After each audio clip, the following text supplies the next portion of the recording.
Hạnh phúc khi ta yêu thương, tình người với bao buồn vui, lắng sâu trong tâm hồn, cuộc sống cho ta điều kỳ diệu.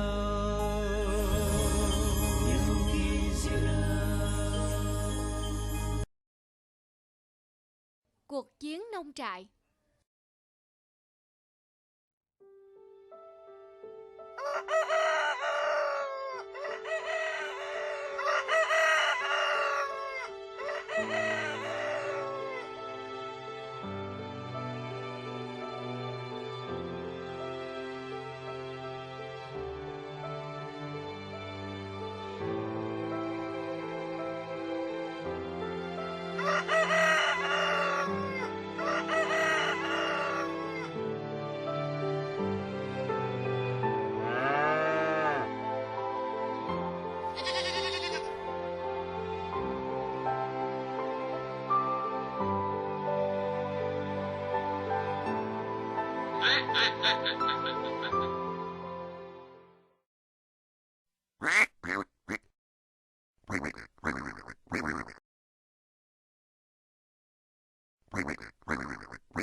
Này, đi đứng kiểu gì thế?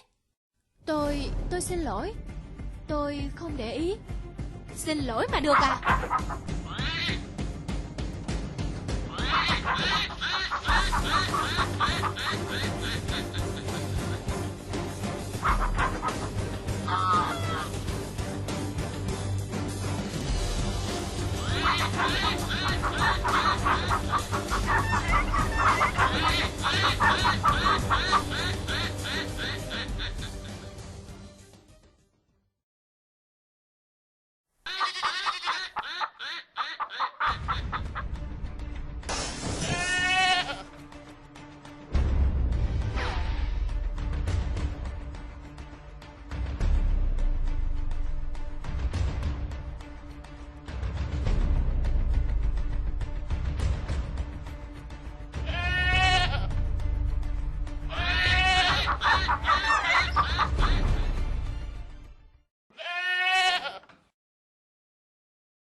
Thế nhỉ?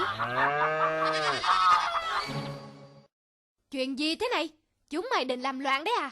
Đã thế cho chúng mày vào chuồng hết.